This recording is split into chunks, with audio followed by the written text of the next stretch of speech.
생각을 바꾸면 인생이 달라진다. 여러분, 안녕하세요.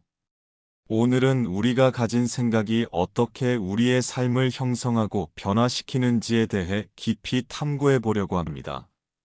부처님께서는 모든 것은 마음에서 비롯된다고 하셨습니다. 즉, 우리가 세상을 바라보는 방식, 사고하는 방식이 우리의 현실을 결정짓는다는 것입니다. 그렇다면 어떻게 하면 생각을 바꾸고 더 나은 인생을 살아갈 수 있을까요? 오늘 이 이야기가 여러분의 삶을 긍정적으로 변화시키는 작은 씨앗이 되길 바랍니다. 1. 생각이 현실을 만든다. 우리는 종종 외부 환경이 우리의 삶을 결정한다고 믿습니다. 그러나 같은 상황에서도 사람마다 전혀 다른 반응을 보이는 것을 보면 결국 우리의 경험은 외부가 아니라 내면에서 비롯됨을 알 수 있습니다. 예를 들어, 같은 직장에서 똑같은 업무를 맡은 두 사람이 있다고 가정해 봅시다. 한 사람은 이 일을 지루하고 힘들다고 생각하며 불평불만을 가지지만 다른 사람은 같은 일을 배우고 성장할 기회로 받아들입니다. 결과적으로 부정적인 생각을 가진 사람은 점점 더 스트레스와 불만에 시달리게 되고 긍정적인 생각을 가진 사람은 더 나은 기회를 만나게 됩니다. 이처럼 우리의 생각이 우리의 현실을 결정하는 중요한 요소가 됩니다. 부처님의 가르침 중에서 우리는 우리가 생각하는 대로 된다는 말이 있습니다. 마음속에서 끊임없이 부정적인 생각을 하면 부정적인 현실을, 긍정적인 생각을 하면 긍정적인 현실을 만들어냅니다. 그러므로 우리가 행복한 삶을 살기 위해서는 먼저 우리의 생각을 바꿔야 합니다. 2. 부정적인 생각에서 벗어나기. 부정적인 생각은 우리의 마음을 무겁게 하고 삶을 힘들게 만듭니다. 하지만 대부분의 사람들은 이러한 부정적인 사고방식에서 쉽게 벗어나지 못합니다. 왜 그럴까요? 그것은 우리가 익숙한 방식으로 세상을 바라보는데 익숙해져 있기 때문입니다. 예를 들어, 시험에서 한 번 실패했다고 해서 나는 무능력해라고 생각하거나 연인과 헤어진 후 나는 사랑받을 자격이 없어라고 단정 짓는 경우가 많습니다. 하지만 단 한 번의 실패가 우리의 능력을 결정하는 것은 아니며 한 사람과의 이별이 우리의 존재 가치를 결정하는 것도 아닙니다. 다만 우리의 사고방식이 그렇게 인식할 뿐입니다. 이런 부정적인 사고방식을 바꾸기 위해서는 먼저 자신의 생각을 객관적으로 바라보는 연습이 필요합니다. 나는 왜 이렇게 생각하는가? 이 생각이 사실인가? 라고 자문해 보는 것입니다. 그리고 나서 부정적인 생각을 보다 현실적이고 긍정적인 방향으로 전환하는 노력이 필요합니다. 예를 들어, 나는 무능력해라고 생각하기보다는 이번에는 부족했지만 다음에는 더 잘할 수 있도록 노력해야지라고 바꿔보는 것입니다. 3. 생각을 바꾸는 힘. 일상의 사례. 생각을 바꾸면 인생이 달라진다는 것을 보여주는 좋은 사례들이 있습니다. 사례 1. 실패를 기회로 바꾼 이야기. 한 청년이 취업을 준비하며 몇 번의 면접에서 계속해서 떨어졌습니다. 그는 처음에는 자신이 부족하다고 생각하며 좌절했지만 어느 날 이런 생각을 해보았습니다.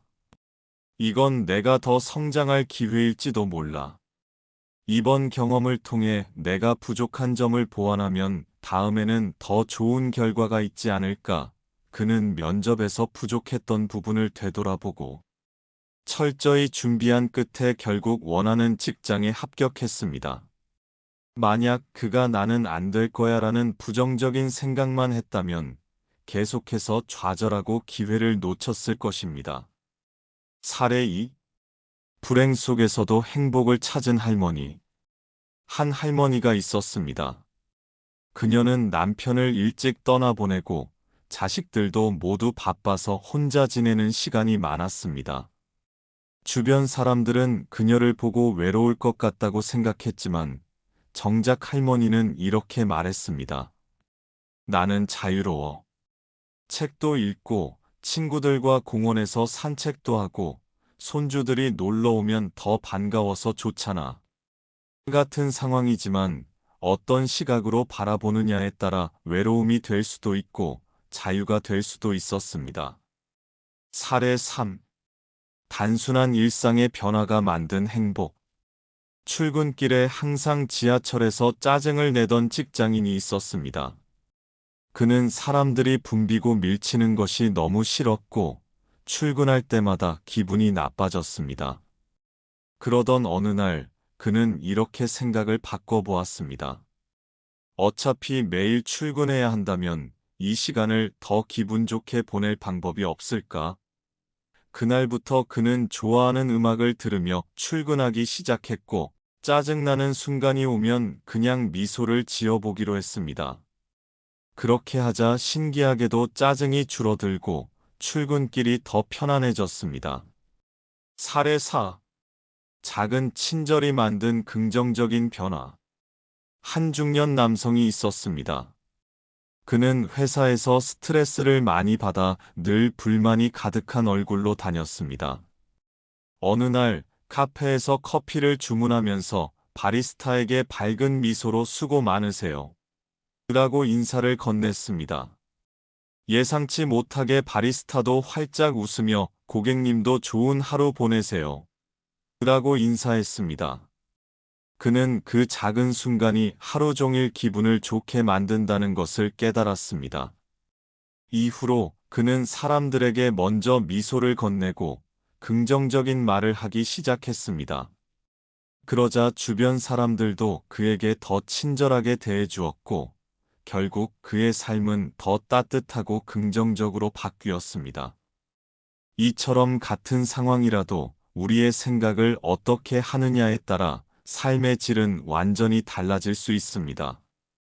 우리의 생각이 우리의 현실을 만든다는 것을 기억하고 오늘부터라도 더 긍정적인 시각으로 세상을 바라보는 연습을 해보면 어떨까요?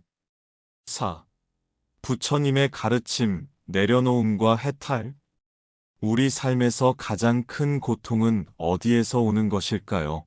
누군가는 경제적인 어려움이라고 말할 것이고, 누군가는 인간관계에서 오는 상처를 떠올릴 것입니다. 또 어떤 이는 지나간 과거에 대한 후회나 다가올 미래에 대한 불안을 이야기할 수도 있습니다. 하지만 부처님께서는 이 모든 고통의 근원이 집착에서 비롯된다고 가르치셨습니다. 집착이란 단순히 물질적인 것에 대한 욕망만을 의미하지 않습니다. 타인의 인정에 대한 집착, 과거의 상처를 붙잡고 놓지 못하는 마음, 미래에 대한 끝없는 불안. 부처님께서는 이렇게 말씀하셨습니다. 집착을 내려놓는 자는 자유를 얻고 자유를 얻은 자는 평온해지며 평온해진 자는 열반에 이를 것이다. 그러나 우리는 어떻게 이 내려놓음을 실천할 수 있을까요? 내려놓음은 포기가 아니다. 진정한 자유다. 많은 사람들은 내려놓음을 포기라고 생각합니다.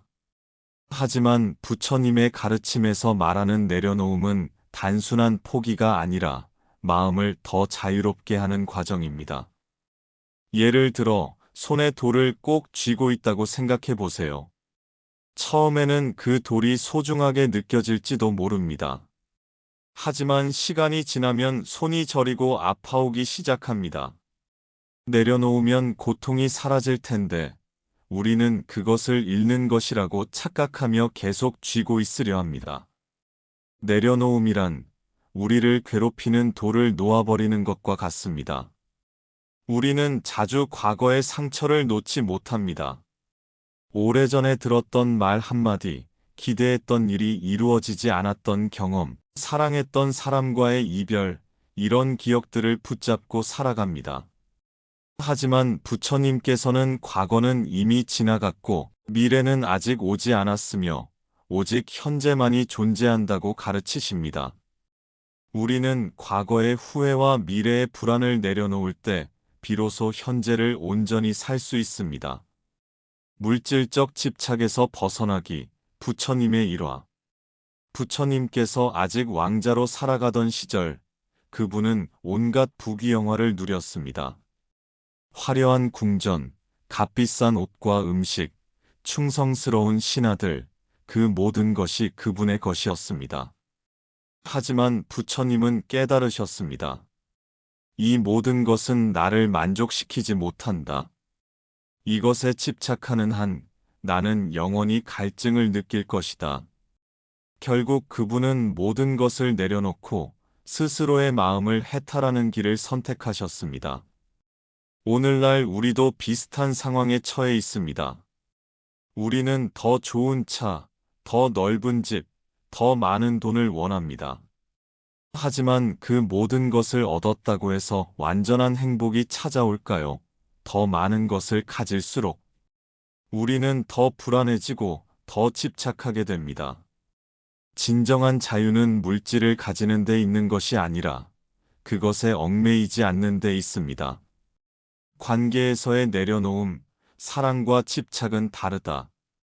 우리는 사람을 사랑하면서도 동시에 집착합니다. 부모는 자녀가 자신의 기대대로 살아가길 바라며 연인은 서로를 소유하려 합니다. 친구 사이에서도 이만큼 줬으니 너도 이만큼 해야 해라는 보이지 않는 기대가 작용합니다. 하지만 부처님께서는 사랑과 집착은 다르다고 가르치셨습니다. 집착이 있는 사랑은 결국 괴로움을 가져온다. 참된 사랑은 상대방을 있는 그대로 받아들이는 것이다. 어떤 관계든 내려놓음이 필요합니다. 내 뜻대로 되지 않는다고 상대를 원망하는 것이 아니라 있는 그대로의 모습을 인정하고 받아들일 때 우리는 관계 속에서 자유를 느낄 수 있습니다. 누군가 내 기대에 맞지 않는다고 해서 괴로워할 필요가 없습니다. 사랑은 소유가 아니며 내 뜻대로 조종할 수 있는 것도 아닙니다. 사랑하는 사람을 자유롭게 해주고 나 또한 자유로워질 때 우리는 더 깊고 의미 있는 관계를 맺을 수 있습니다. 생각을 내려놓으면 해탈에 이를 수 있다. 해탈은 불교에서 궁극적인 목표입니다. 해탈이란 단순히 죽음 이후의 세계를 의미하는 것이 아니라 이 순간부터 자유롭고 평온한 마음 상태를 유지하는 것을 뜻합니다. 우리는 살아가면서 끊임없이 이래야 한다, 저래야 한다는 생각을 합니다. 하지만 그 생각을 내려놓는 순간 해탈에 한 걸음 다가갈 수 있습니다. 불교에서는 이런 말을 합니다. 모든 것은 변한다. 변화를 받아들이는 것이 곧 깨달음이다. 어떤 일이 일어나든 그것을 있는 그대로 받아들이는 연습을 해보세요. 예를 들어, 누군가 나를 미워한다고 해서 그것에 얽매이지 않는다면 나는 그 사람의 감정에서 자유로워질 수 있습니다. 인생에서 예상치 못한 어려움이 닥쳐도 이 또한 지나갈 것이다라고 생각한다면 우리는 고통을 덜 느낄 수 있습니다. 해탈이란 거창한 것이 아닙니다. 그것은 지금 이 순간 아무 것에도 얽매이지 않는 상태입니다. 삶을 변화시키는 실천 방법. 생각을 바꾸는 것은 하루아침에 이루어지는 일이 아닙니다. 하지만 작은 습관을 통해 우리는 조금씩 변화할 수 있습니다. 긍정적인 말 습관을 들이기. 매일 아침, 오늘은 좋은 날이 될 거야 라고 스스로에게 말해보세요. 감사일기 쓰기. 하루에 감사한 일을 3가지씩 적어보세요. 감사하는 마음이 우리의 사고방식을 긍정적으로 바꿔줍니다. 명상과 호흡법 연습하기. 매일 10분씩 명상을 하며 자신의 생각을 바라보는 연습을 해보세요. 부정적인 생각을 긍정적인 관점으로 전환하기. 문제가 생겼을 때 그것을 배움의 기회로 바꿔 생각해보세요. 이러한 작은 실천들이 쌓이면 우리의 삶은 놀라울 정도로 변화할 것입니다. 마무리. 생각을 바꾸면 삶이 달라진다. 여러분, 우리가 생각을 바꾸면 우리의 삶도 바뀝니다. 현실은 변하지 않더라도 그것을 받아들이는 우리의 태도가 변하면 세상은 완전히 달라질 수 있습니다. 부처님께서는 행복은 외부에서 오는 것이 아니라 우리의 마음에서 비롯된다고 하셨습니다. 그렇기에 우리는 더 나은 삶을 위해 우리의 마음을 다스리고 긍정적인 방향으로 생각을 전환하는 연습을 해야 합니다. 오늘의 이야기가 여러분의 삶의 작은 변화의 시작이 되길 바랍니다. 영상이 마음에 드셨다면 구독과 좋아요, 알림 설정 부탁드립니다. 여러분의 삶이 평온하고 행복으로 가득 차길 바랍니다.